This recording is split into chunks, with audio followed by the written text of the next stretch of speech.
Assalamualaikum warahmatullahi wabarakatuh. Perkenalkan, saya Sarifah Mastura. Di sini mungkin saya akan membahas sedikit mengenai naskah Babat ya, naskah Babat Diponegoro yang merupakan naskah kuno yang berisi riwayat hidup dari Pangeran Diponegoro atau Pangeran Yogyakarta yang memimpin perlawanan terhadap Belanda dalam Perang Diponegoro yang berlangsung dari tahun 1825 sampai 1830.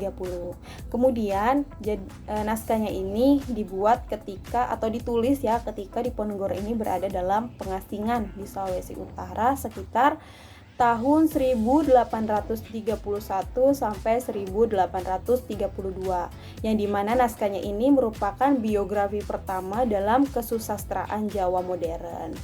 Jadi isi naskah Babat Diponegoro ini berjumlah kurang lebih 1151 halaman folio ya, yang ditulis tangan, yang dibagi menjadi dalam beberapa kisah.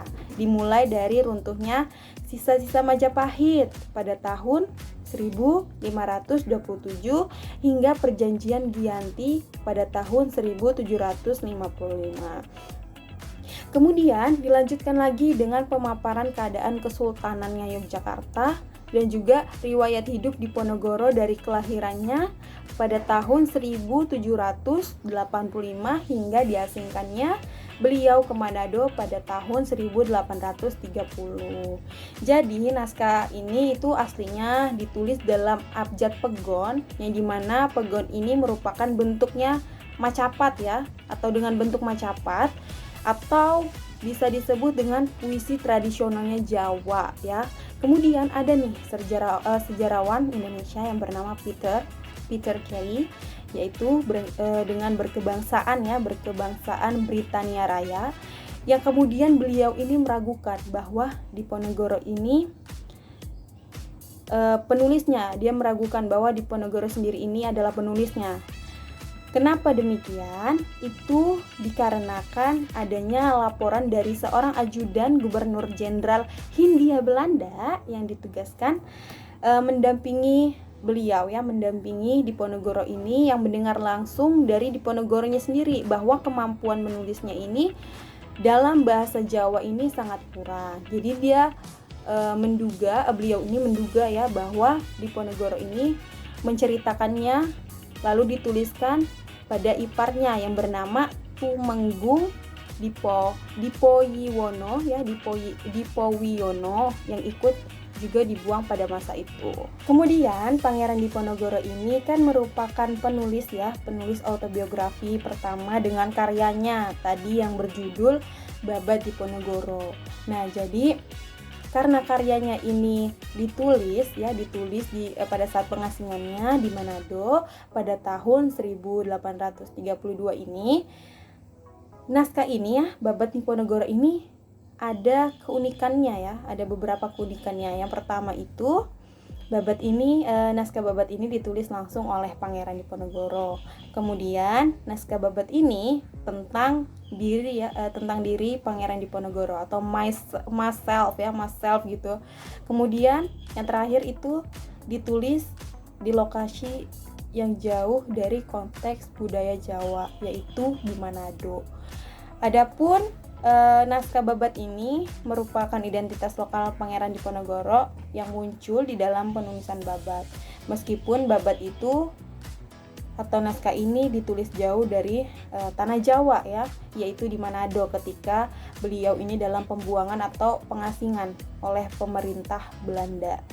Kemudian naskah ini beraksara Jawa dan berbahasa Jawa Baru serta berbentuk macapat ya, yang seperti saya bilang di awal tadi, macapat itu puisi tradisional Jawa. Kemudian ada nih ya ungkapan atau kutipan dari naskah tersebut yang dimana berisi ungkapan perasaan Pangeran Diponegoro yang dimana dituangkan ketika beliau ini berada di Manado. Lalu isinya berkaitan dengan ajaran untuk selalu berpegang teguh pada agama ya, yang dimana berpegang teguh pada agama yang dibawakan oleh Nabi agar kehidupan kita ini penuh kebaikan, hati kita tenang, dan juga memiliki iman yang suci. Selain itu, di dalamnya juga terdapat cerita silsilah ya, yang dimana menjelaskan bahwa Islam ini dapat masuk ke tanah Jawa. Jadi cerita tersebut lah ya diawali dari perjalanannya hijrah Nabi Muhammad SAW dari Mekkah ke Madinah. Jadi hal ini menunjukkan bahwa Pangeran Diponegoro ini ada keterkaitan ya atau berafiliasi dengan Islam. Kemudian ini juga berkaitan dengan dipeluknya agama Islam sebagai agama mayoritas masyarakat Jawa pada saat itu atau pada waktu itu. Lalu pada saat hidup ya Pangeran Diponegoro ini, kesultanan yang berkuasa adalah Kesultanan Islam. Kemudian Diponegoro ini menceritakan nih tentang kerajaan Majapahit di Jawa.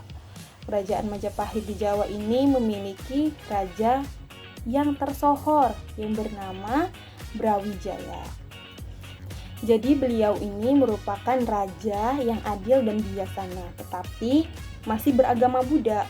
Walaupun istrinya yang cantik jelita ini yang merupakan putri dari Campa yang bernama Ratu Darawati ini menganut agama Islam ya, karena Campa ini adalah negara yang sudah menganut agama Islam, termasuk juga Ratu Darawati yang beragama Islam juga pada saat itu.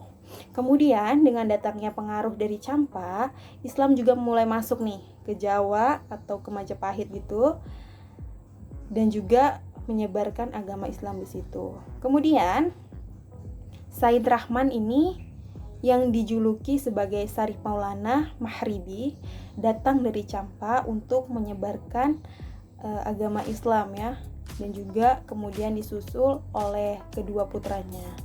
Jadi mereka datang ke tanah Jawa untuk mengabdi pada ayahnya yaitu Brawijaya dan juga ibunya Ratu Darawati. Setelah Ratu bertemu dengan kedua putranya, Said kemudian dibantu untuk bertemu Brawijaya.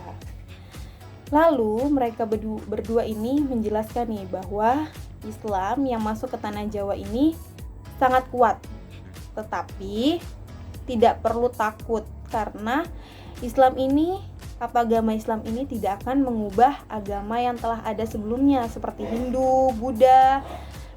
Kemudian hal ini juga ditunjukkan oleh Diponegoro ya, Pangeran Diponegoro, bahwa Pangeran Diponegoro ini di samping memeluk agama Islam, tetapi beliau juga ya, ia juga masih sangat menghargai leluhurnya dari Majapahit. Kemudian langkah yang ditempuh ialah dengan cara menunjukkan peralihan agama Hindu ke Islam ini yang terjadi di Majapahit. Jadi Islam itu masuk ke Jawa dimulai dengan perkawinan.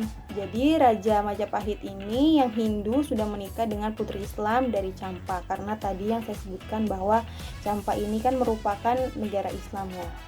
Nah, jadi dengan perkawinan inilah mereka menyebarkan agama Islam. Lalu ada juga gambaran sinkretisme, yang dimana sinkretisme Islam dan agama Hindu ini dengan ditunjukkan bahwa agama Islam tidak akan mengubah agama yang telah ada. Agama yang telah ada ini ya Hindu dan Buddha. Kemudian Islam ini masuk perlahan meskipun agama Buddha pada saat itu masih kuat ya. Jadi Islam ini menggunakan cara yang baik dan halus serta lahiriah ya atau secara batin ya. Kemudian terlihat juga menggunakan tata krama. Lalu dengan demikian juga banyak ya orang-orang di Majapahit mau menerima dan berbaur dengan ajaran agama Islam tanpa paksaan, karena itu tadi adanya tata krama ya. Kemudian semuanya itu diserahkan pada diri pribadi masing-masing ya untuk memilih memeluk agama Islam atau tidak. Jadi kembali ke masing-masing diri ya, mau ikut silahkan, jika tidak juga silahkan. Jadi hal yang sama juga ditujukan Brawijaya dengan sifatnya yang asih ini kepada kedua anaknya, yaitu dengan memberikan nama dan wilayah kekuasaannya, yaitu Said yang diberi nama Haryateja dan diberi wilayah di Tuban, dan anaknya yang pertama ya, yang bernama Said Rahmat. Jadi beliau ini punya dua anak ya, Said Rahmat dan juga Said Rahman. Jadi Said Rahmat ini diberikan nama Sunan Makdum yang diberi wilayah di Ngampel, serta anak yang kedua Said Rahman diberi nama Sunan Iskak, yaitu beliau ini atau anaknya ini ya, anak keduanya ini diberi wilayah di Giri. Jadi semuanya mendirikan masjid dan juga mengajar para santri. Kemudian Sunan Ngampel ini memiliki 4 orang anak, yaitu Sunan Ngundung, Sunan Bonang, Sunan Gunung Jati, dan juga yang bungsu seorang anak perempuan. Jadi semuanya ini mengajar santri. Lalu Sunan Gunung ini yang berasal dari Campa ya, sebagai pusaka Campanya, kemudian berpindah ke Giri. Karena apa?